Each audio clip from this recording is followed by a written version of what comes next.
Hi all. MS എക്സലിൽ ഞാനൊരു table create ചെയ്ത് വെച്ചിട്ടുണ്ട്. Name, percentage, grade. നമുക്ക് ഗ്രേഡ് ആണ് കാൽക്കുലേറ്റ് ചെയ്യേണ്ടത്. ഓരോ പെർസെൻറ്റേജ് അനുസരിച്ചും ഏതൊക്കെ ഗ്രേഡ് ആണെന്നുള്ളത് വേറൊരു ടേബിൾ സൈഡിലും കൊടുത്തിട്ടുണ്ട്. അപ്പോൾ നമുക്ക് മാനുവലി ഓരോ ഗ്രേഡും ടൈപ്പ് ചെയ്യുക എന്ന് പറയുന്നത് ബുദ്ധിമുട്ടാണ്. കാരണം വലിയ ബൾക്ക് ഡാറ്റാസ് ഒക്കെ വരുമ്പോൾ അത് നമുക്ക് ബുദ്ധിമുട്ടായിരിക്കും. അതിനുവേണ്ടി നമ്മൾ ഇന്നിവിടെ ചെയ്യുന്നത് ലുക്കപ്പ് ഫോർമുലയാണ്. നമുക്കത് ചെയ്ത് നോക്കാം. ഈക്വൽ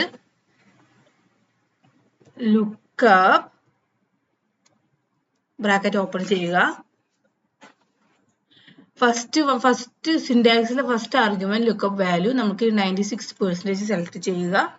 കോമ കൊടുക്കുക. ഈ ലുക്കപ്പ് വെക്ടർ ആണ്. നമ്മൾ ഇപ്പോഴത്തെ സൈഡിലെ ടേബിൾ ക്രിയേറ്റ് ചെയ്ത് വെച്ചിട്ടുള്ള പെർസെൻറ്റേജ് എന്ന് പറഞ്ഞ കോളം സെലക്ട് ചെയ്ത് കൊടുക്കുക. അതിനുശേഷം F4 അമർത്തുക. ലോക്ക് ചെയ്യുന്നു. അതിനുശേഷം കോമ കൊടുക്കുന്നു. ഗ്രേഡ് എന്ന് പറഞ്ഞിട്ടുള്ള കോളവും സെലക്ട് ചെയ്ത് കൊടുക്കുന്നു. F4 അമർത്തി ലോക്ക് ചെയ്യുന്നു. ബ്രാക്കറ്റ് ക്ലോസ് ചെയ്യുന്നു. എൻ്റർ അമർത്തുന്നു. നോക്കൂ, ഗ്രേഡ് വന്നിട്ടുണ്ട്. ഇനി ഇത് താഴോട്ട് അപ്ലൈ ചെയ്യാം.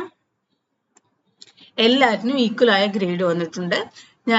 ഞാൻ അതിനുവേണ്ടി ചെയ്തത് ലുക്കപ്പ് ഫോർമുലയാണ്. ഒന്നുകൂടി ഞാൻ ഫോർമുല പറഞ്ഞുതരാം. ഈക്വൽ ലുക്കപ്പ് ബ്രാക്കറ്റ് ഓപ്പൺ ചെയ്യുന്നു.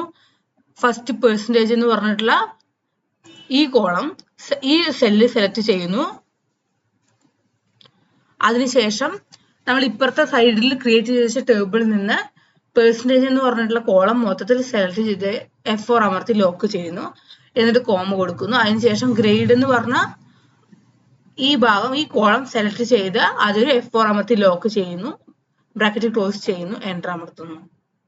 നോക്കൂ, എല്ലാത്തിനും ഈക്വൽ ആയ ഗ്രേഡ് വന്നിട്ടുണ്ട്.